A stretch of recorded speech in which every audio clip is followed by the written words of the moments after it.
আসার আগেও ফেসবুকে দেখেছি গণ অধিকার পরিষদের সভাপতি সাবেক ভিপি ঢাকা বিশ্ববিদ্যালয়ের নুরুল হক নুরুর উপরে কি পরিমাণ পৈশাচিক হামলা হয়েছে, তাকে মেরে মৃত্যুপথের যাত্রী বানিয়ে দেওয়া হয়েছে।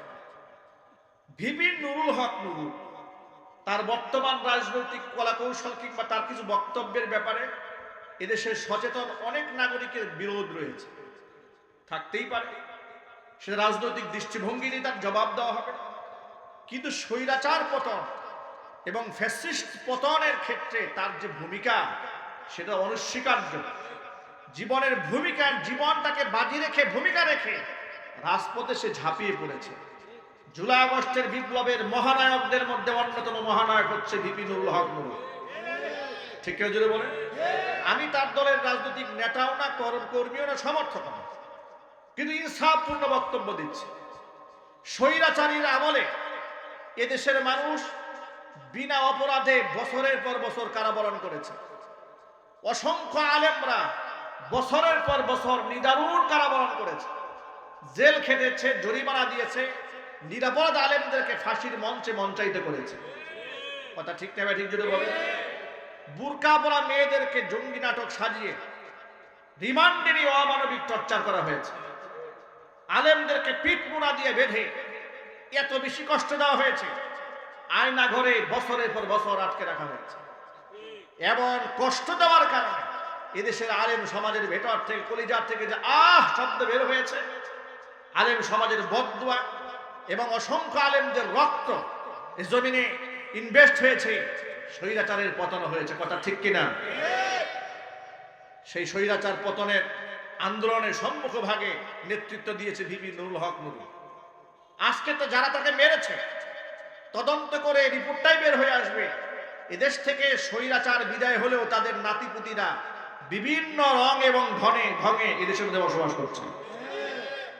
তারা যে কোনো মুহূর্তে যে কারো উপর আক্রমণ করতে পারে। সচেতন মহলকে অবশ্যই এই ব্যাপারে সোচ্চার থাকতে হবে। যারা তার উপরে এই অমানবিক পাশবিক নির্যাতন চালিয়েছে তার দৃষ্টান্তমূলক শাস্তি হওয়া দরকার, জাতির সামনে পরিষ্কার হওয়া দরকার। আমরা শুনেছি জাতীয় পার্টির লোকেরা তাকে নাকি মেরেছে। জাতীয় পার্টি তো স্বৈরাচারের বি টিম। কথা ঠিক না? ঠিক বলেন। বিগত জীবনে স্বৈরাচারী যতগুলো ইলেকশন করেছে, অবৈধ ভোটগুলোকে জায়েজ করার জন্য বিরোধী দল হিসেবে জাতীয় পার্টি ভূমিকা রেখেছে। সুতরাং বিচার শুধু স্বৈরাচারী একা করলে হবে না, তার দূষণদের বিচার করতে হবে।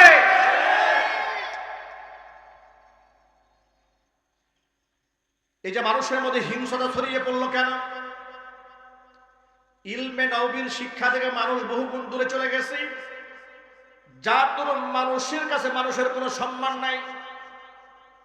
নবী করিম সাল্লাল্লাহু আলাইহি সাল্লামের রেখে যাওয়া আদর্শ থেকে আমরা দুজন দূরে চলে গেছি। নবীজি সাল্লাল্লাহু আলাইহি সাল্লাম বলেছেন, হাক্কুল মুসলিমি আলাল মুসলিমি সিত্তুন। এক মুসলমানের উপরে অপর মুসলমানের এমন 6টা হক আছে যা অপরিহার্য।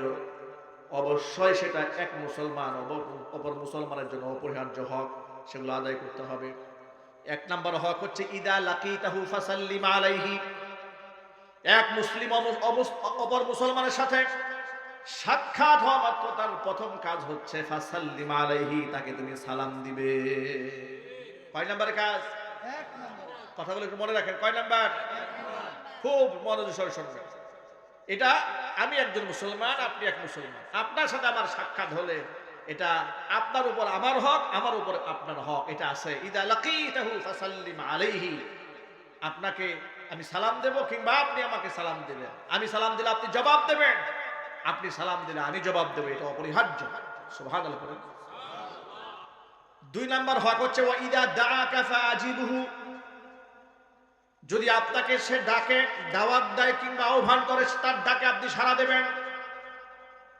স্বাভাবিকভাবে ডাক দিয়েছে কিংবা আপনাকে সে দাওয়াত দিয়েছে, আপনি তার দাওয়াত গ্রহণ করবেন, এটা আপনার 2 নম্বরের হক অপর মুসলমানের উপর।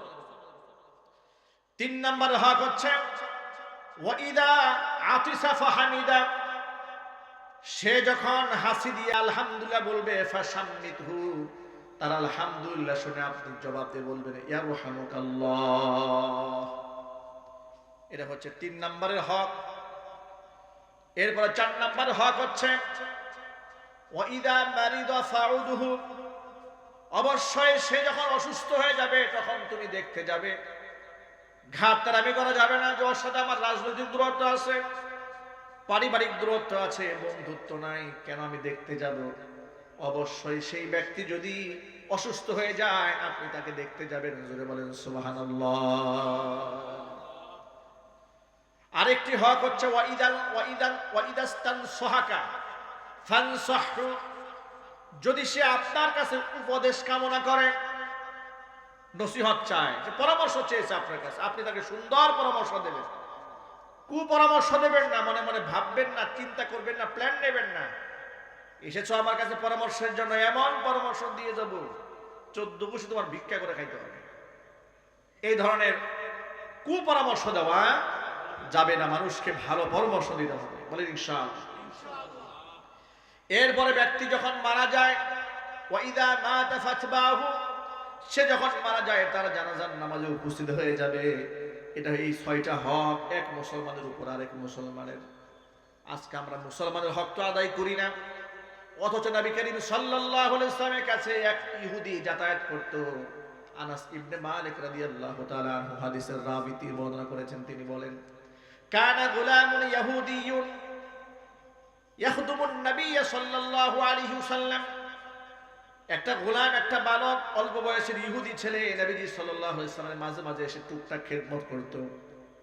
ফামারিদ, সে অসুস্থ হয়ে গেল। এই সংবাদ নবীজি সাল্লাল্লাহু আলাইহি ওয়াসাল্লাম শোনা মাত্র নবীজি সাল্লাল্লাহু আলাইহি ওয়াসাল্লাম ইহুদির বাড়ি চলে গেলেন। আরো জোরে বলেন সুবহানাল্লাহ।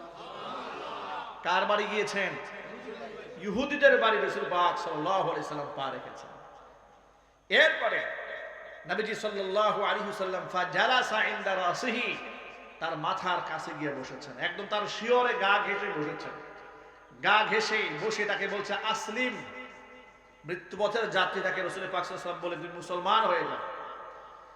ছোট ছেলে, এখনো পর্যন্ত নিজের সিদ্ধান্ত নেবে সুযোগ হয় নাই। তিনি তার বাবার দিকে ইশারা করলেন, ফাআশারা ইলা আবিহি, বাবার দিকে তাকালেন, মানে ইশারায় অনুমতি চাইলেন। মুহাম্মদ সাল্লাল্লাহু আলাইহি ওয়াসাল্লাম আমাকে ইসলাম কবুল করতে বলছে, আমি কি তা গ্রহণ করব? তখন তার বাবা, ইহুদির বাবা বলছে আতি আবাল কাসেম, কাসেমের পিতা অর্থাৎ মুহাম্মদ সাল্লাল্লাহু আলাইহি ওয়াসাল্লাম তোমাকে যে নির্দেশ দিয়েছে তুমি তা পালন করো, আনুগত্য করো। ফাআসলামা, কালিমা পড়ল, মুসলমান হওয়ার ঘোষণা দিয়ে দিল। নবীজি সাল্লাল্লাহু আলাইহি ওয়াসাল্লাম হাস্যোজ্জ্বল চেহারা নিয়ে ঘর থেকে বের হয়ে এসে বললেন আলহামদুলিল্লাহিল্লাযী আযহাবা, আলহামদুলিল্লাহিল্লাযী আনকাযা বি আন-নারা, আল্লাহ পাকের প্রশংসা করছি যে আল্লাহ রাব্বুল আলামিন আনকাযা বি, আমার মাধ্যমে তার বান্দাকে জাহান্নামের আগুন থেকে রক্ষা করে দিয়েছে। ভাবা যায় অসুস্থ ইহুদির মৃত্যু সজ্জায় তার বাড়িতে নবী করিম সাল্লাল্লাহু আলাইহি ওয়াসাল্লাম খোঁজ খবর নিতে গিয়েছেন এবং জীবনের শেষ মুহূর্তে সবচেয়ে দামি সম্পদ তাকে উপহার দিয়েছে। অথচ আমরা মুসলমান, আমার সাথে কারো দুশ্মনী থাকলে, দূরত্ব থাকলে, একটু অসুস্থ হলে আমরা দোয়া করি আল্লাহ এই গজবটা যায় না কেন, ও মরে না কেন। আসলে